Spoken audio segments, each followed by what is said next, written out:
नमस्कार, स्वागत है आपका कृषि दर्शन में। आपके साथ मैं हूं इंटू सिंह।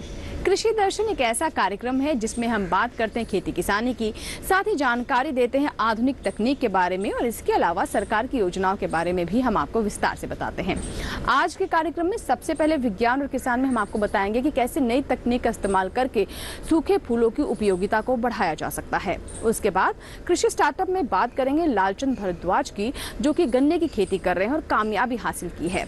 और अंत में आपको बताएंगे सरकार की योजना के बारे में, जिसमें आज विस्तार से जानकारी देंगे ई-नैम के बारे में। तो चलिए शुरुआत करते हैं कृषि दर्शन की, लेकिन सबसे पहले आपको ले चलते हैं डीडी किसान के स्टूडियो, जो कि स्थापित किया गया है कृषि भवन में भी, ताकि हमारे किसानों तक जल्द से जल्द जानकारी पहुंच सके। तो आज क्या जानकारी वहां से आ रही है आपके लिए, आइए डालते हैं नजर। राजधानी दिल्ली में 19 से 24 सितंबर के दरमियान आईटीपी जेआरएफ के शासी निकाय के 9वें सत्र का आयोजन किया जा रहा है। इसके बारे में विस्तार से जानकारी दे रहे हैं भारतीय कृषि अनुसंधान परिषद में एडीजी डॉक्टर डीके यादव, साथ ही कृषि मंत्रालय में संयुक्त सचिव अश्वनी कुमार। तो चलिए लिए चलते हैं आपको कृषि मंत्रालय में डीडी किसान के स्टूडियो।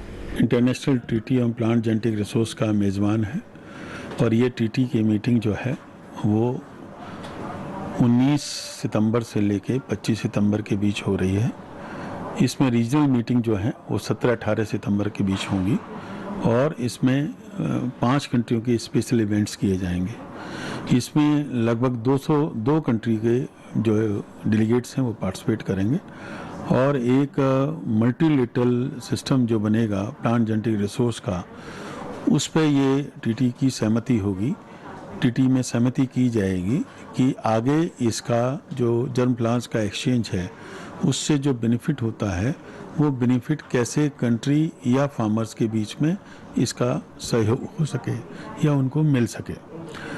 इस ट्रीटी में जो 202 कंट्री के डेलीगेट्स पार्टिसिपेट करेंगे वो सारी चर्चा करेंगे और चर्चा करने के बाद ये 24 तारीख को फाइनल कंक्लूजन होगा कि हमने किस किस मुद्दों पे इस पर कर ली है, एग्रीमेंट कर लिया है और किस तरह हम इस प्लांट जेनेटिक रिसोर्स जो सभी कंट्रियों के पास है उसका वर्ल्ड में हम कैसे नई वैरायटी के लिए उपयोग कर सकें और देश की दुनिया की जो परेशानी है फूड की, उसको कैसे सॉल्व किया जा सके। 19 से 24 सितंबर का ये कार्यक्रम international treaty on plant genetic resources for food and agriculture का 9th जो गवर्निंग बॉडी की मीटिंग है, जो कि हमारे देश में पहली बार आयोजित की जा रही है।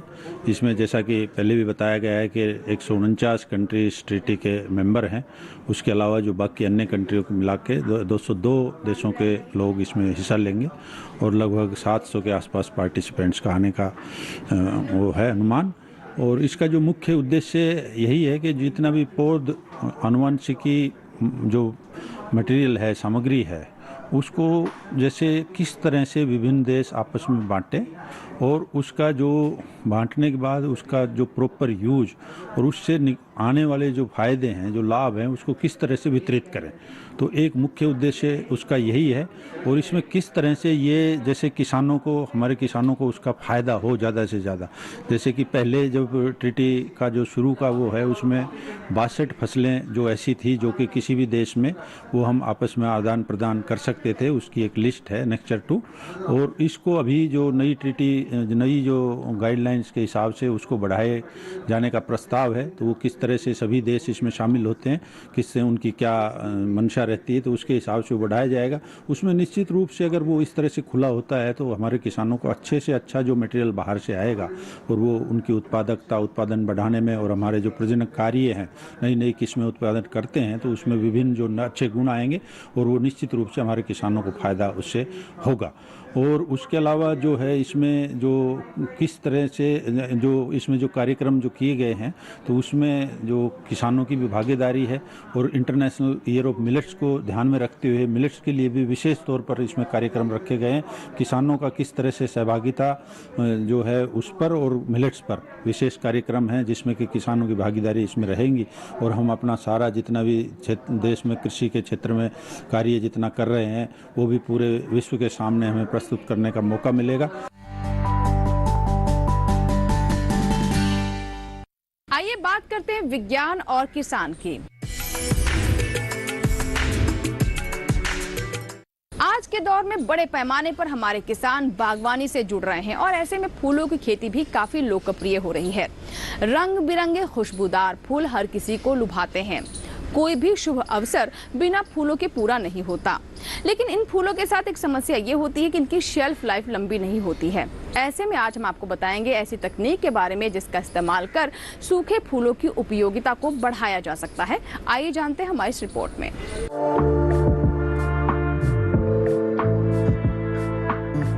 हाल के वर्षों में पुष्प उत्पादन भारत में कृषि व्यवसाय के रूप में उभरा है और इसके उद्योग में भी अच्छी वृद्धि देखी गई है। यही नहीं, पेड़ पौधों के सूख जाने पर भी ये हमारे लिए काफी उपयोगी साबित हुए हैं। फूल पत्तियों पर शोध यानी विभिन्न प्रकार की वनस्पतियों की खोज, उनकी खेती और विकास करने के उद्देश्य से भारत सरकार द्वारा स्थापित राष्ट्रीय वनस्पति अनुसंधान संस्थान ने सूखे हुए फूल, बीज तनों और पत्तियों के सजाने संवारने की नई वैज्ञानिक तकनीक विकसित की है। इस आधुनिक नई तकनीक से दीवारों पर लगाई जाने वाली सुंदर कलाकृतियां, संदेश पत्र और कई तरह के सुंदर डिजाइन वाले सजावटी सामानों को बनाने की आधुनिक कला विकसित की गई है। इस नई तकनीक में खासकर पेड़ पौधों के उन हिस्सों का प्रयोग किया जाता है जो पेड़ से गिरकर नष्ट हो जाते हैं या फिर किसी काम के नहीं रह जाते हैं। जैसे इस नई तकनीक से जहां सूखे पत्तों से तरह तरह की आकृतियां, जंगली बादाम से बत्तख और कई तरह के फूलों को सुखाकर तरह तरह की सुंदर चिड़ियों की आकृतियां बनाई जाती है, वहीं मोर पंखी और अलग अलग प्रजातियों को सुखाकर सुंदर संदेश पत्र तैयार किए जाते हैं। इसी तरह रामदाना, सरसों और पोस्ते के बीजों का इस्तेमाल करके सुंदर आकृतियां बनाई जाती हैं। इस कला में किसी भी फूल या पत्ती को एक सरल लेकिन खास विधि के द्वारा सुखा लिया जाता है, जिससे उसका रूप रंग बरकरार रहता है। राष्ट्रीय वनस्पति अनुसंधान संस्थान सूखे फूलों को संरक्षित करने की दिशा में लगातार काम कर रहा है। सामान्यतः 3 से 4 दिन में सूखकर अपना अस्तित्व खो देने वाले ये फूल और पत्तियां कई दिनों तक सुंदर और सुरक्षित बने रहते हैं। इस कला को जन जन तक पहुंचाने के लिए संस्थान प्रशिक्षण कार्यक्रमों का आयोजन करता रहता है, जिससे बेरोजगार युवा और प्राकृतिक प्रेमी इस विधि का पूरा लाभ ले सके। इस आधुनिक नई तकनीक के द्वारा बनाई गई सुंदर कलाकृतियां सजावट के लिए घरेलू और व्यावसायिक उपयोग में लाई जाती हैं। किसानों और कम पूंजी से व्यवसाय करने वालों के लिए ये आधुनिक तकनीक कमाई का अच्छा माध्यम बन सकता है। नई सोच और कला से प्रेम रखने वाले इस तकनीक के जरिए अपनी आमदनी में इजाफा कर सकते हैं, क्योंकि इस आधुनिक तकनीक से बनाई गई कलाकृतियों की मांग देश और विदेशों में भी है। तो देखा आपने कि कैसे सूखे फूलों से भी हमारे किसान लाभ कमा सकते हैं। इसी के साथ ही यहाँ वक्त थोड़े से ब्रेक के बाद जब वापस आएंगे तो बात करेंगे कृषि स्टार्टअप की। कहीं मत जाइएगा, देखते रहें कृषि दर्शन।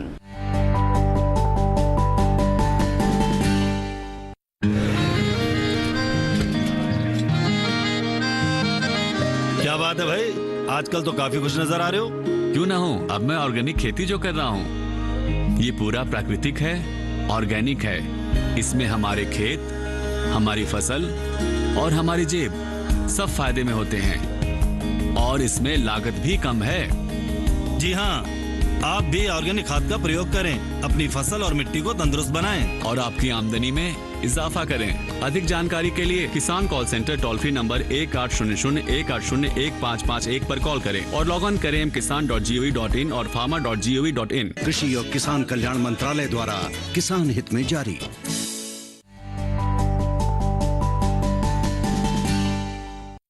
ब्रेक के बाद एक बार फिर आपका स्वागत है। आप देख रहे हैं कृषि दर्शन। आइए बात करते हैं कृषि स्टार्टअप की। कृषि स्टार्टअप में हम आपकी मुलाकात करवाते हैं ऐसे किसानों से जिन्होंने कृषि के क्षेत्र में अपना नाम बनाया है और तमाम चुनौतियों को पार करते हुए अपनी पहचान बनाई है। ये वो किसान है जिन्होंने चुनौतियों के सामने झुकना नहीं सीखा। ऐसे ही हमारे एक किसान है लालचंद भारद्वाज। कैसे वो गन्ने की खेती को अपना रहे हैं और नई तकनीक को इसमें शामिल कर रहे हैं, अन्य किसानों को भी प्रेरित कर रहे हैं। आइए जानते हैं। लालचंद भारद्वाज अंबाला हरियाणा के रहने वाले एक सफल किसान हैं। वर्ष 2013 से लालचंद जैविक खेती कर रहे हैं। इससे पहले वो भी अन्य किसानों की तरह रासायनिक खेती करते थे। चूंकि वो खेती में हमेशा से ही कुछ नया करना चाहते थे, इसीलिए लालचंद कृषि से संबंधित कार्यशालाओं में भाग लेते रहते थे। इसी बीच उनकी मुलाकात भारतीय कृषि विशेषज्ञ सुभाष पालेकर से हुई, जिन्होंने शून्य बजट प्राकृतिक कृषि का आविष्कार किया है। उन्हीं से लालचंद भारद्वाज को जैविक खेती से जुड़ने की प्रेरणा मिली। सुभाष पालेकर जी के वीडियोस देखे और 2017 में रायपुरानी पंचकुला डिस्ट्रिक्ट में हमने उनका सेमिनार अटेंड किया। तो उस समय से हमें ऑर्गेनिक और नेचुरल फार्मिंग का भी डिफरेंस पता लगा। तो हमने फिर पूरे तरीके से सुभाष पालेकर जी के पैटर्न पे जीरो बजट नेचुरल फार्मिंग शुरू कर दी। तो उस खेती से मेरे को बहुत ज़्यादा फ़ायदा हुआ है।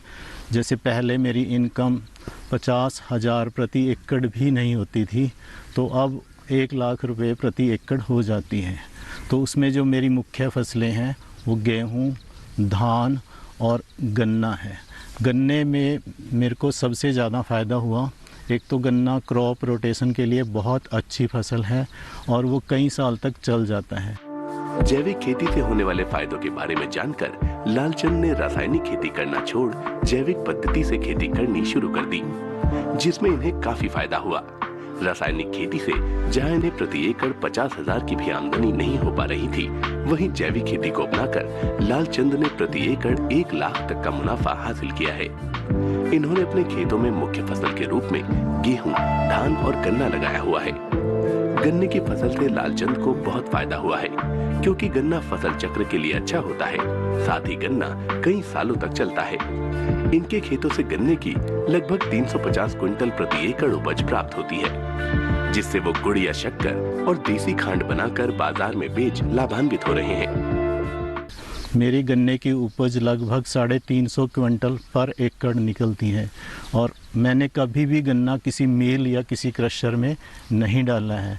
मैंने तो सिर्फ उसका गुड़ बनवाया, शक्कर बनवाई और उसको बेचा है। तो आजकल मैं गुड़ 100 रुपये, शक्कर 120 रुपये और इस बार पहली बार मैंने देसी खांड भी बनवाई है और देसी खांड भी बहुत अच्छी डिमांड है।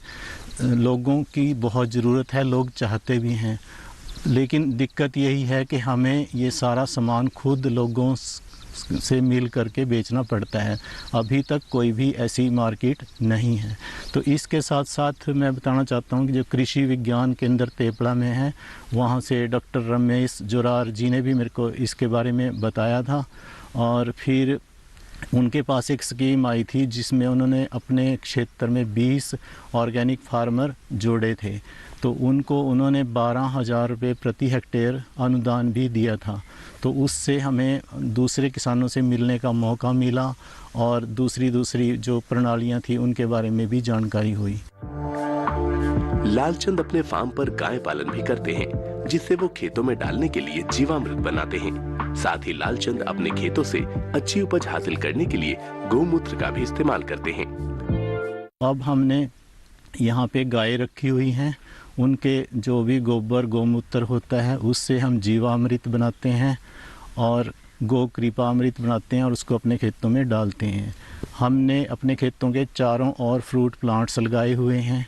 एक खेत पूरी तरह से उसमें फ्रूट्स और वेजिटेबल्स ही हैं, जिसमें से हमारा भी काम चल जाता है और जो भी हमारे फार्म पे आते हैं तो उनको भी हम सब्जियां दे पाने में सक्षम हैं।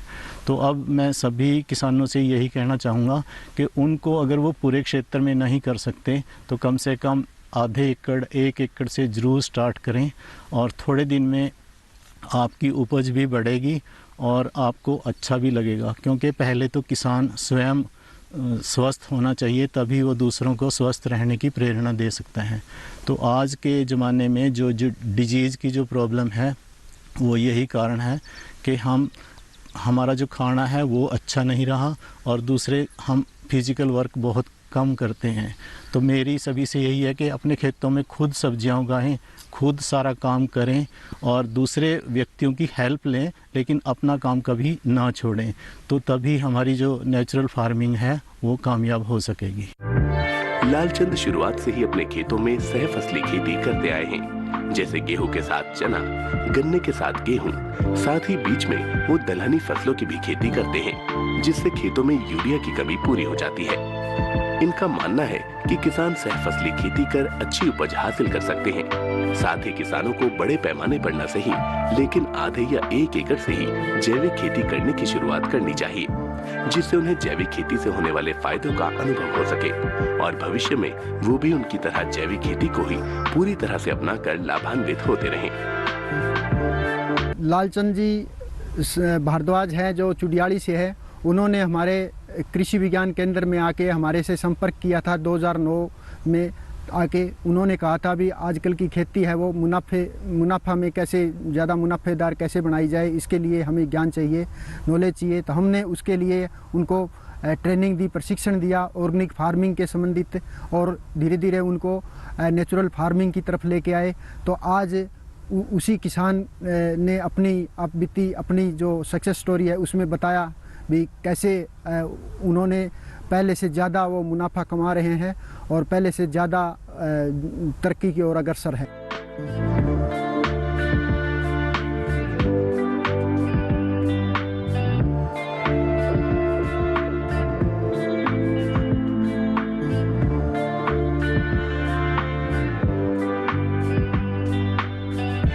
कृषि स्टार्टअप में आज हमने आपको बताया लालचंद भारद्वाज के बारे में। इसी के साथ ही यहाँ वक्त है छोटे से ब्रेक का। ब्रेक के बाद जब वापस आएंगे तो बात करेंगे फार्मिंग इंडिया की। कहीं मत जाइएगा, देखते रहें कृषि दर्शन।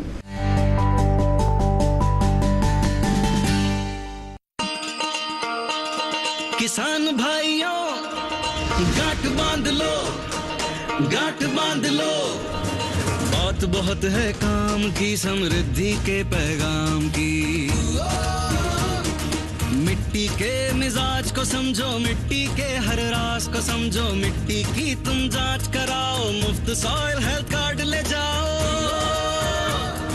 कभी मुनासिब बीज लगाओ, सही किस्म की खाद ले आओ, जितनी जरूरी उतनी डालो, सही मात्रा खुद पहचानो, इसको अपना मंत्र बना लो, मिट्टी की सेहत तो जानो। बात बहुत है काम की, कम लागत अधिक वरदान की। किसान भाइयों गांठ बांध लो, आज ही मिट्टी की जांच कराएं, राज्य सरकार के कृषि अधिकारी से संपर्क करें और मुफ्त में सॉइल हेल्थ कार्ड पाएं। कृषि और किसान कल्याण मंत्रालय द्वारा किसान हित में जारी। ब्रेक के बाद एक बार फिर आपका स्वागत है। आप देख रहे हैं कृषि दर्शन। आइए अब नजर डालते हैं फार्मिंग इंडिया पर। फार्मिंग इंडिया में आज हम आपको बताएंगे सरकार की महत्वाकांक्षी योजना एनैम के बारे में। जी हां, आज का युग इंटरनेट का युग है और किसान भी इससे अछूता नहीं है। कैसे हमारे किसान एनैम से लाभ ले सकते हैं और घर बैठे मनचाही जगह पर अपनी उपज को बेच सकते हैं, अच्छे से अच्छा मूल्य ले सकते हैं, आइए जानते हैं।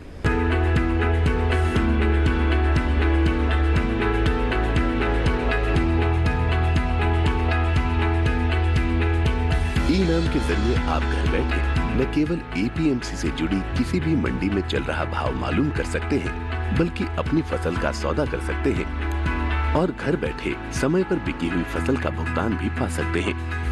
ई-नाम दरअसल कोई समानांतर मार्केटिंग संरचना नहीं है, बल्कि ये मंडियों का ही राष्ट्रीय नेटवर्क बनाने का एक साधन है, जिसे ऑनलाइन एक्सेस किया जा सकता है।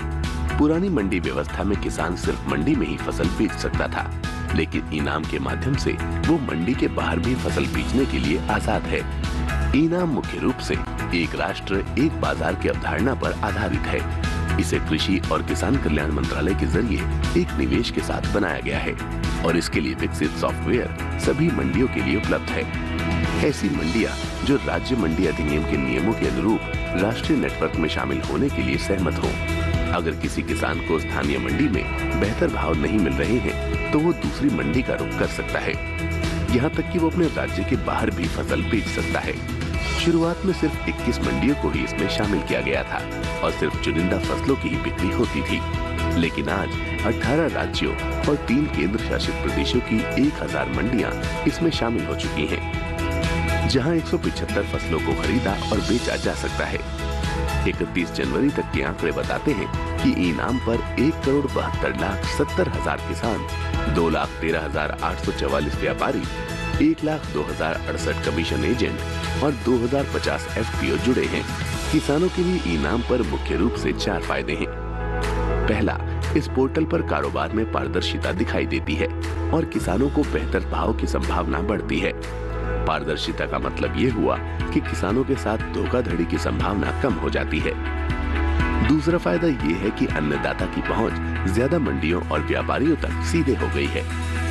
तीसरे, मंडियों में आवक और भाव की तुरंत जानकारी मिल जाती है। और चौथा, भुगतान बहुत जल्दी हो जाता है और पैसा सीधे किसान के खाते में जाता है। तो अगर आप भी सुविधा का फायदा उठाना चाहते हैं तो ई-नाम पर रजिस्ट्रेशन कराना होगा। रजिस्ट्रेशन की कोई फीस नहीं है।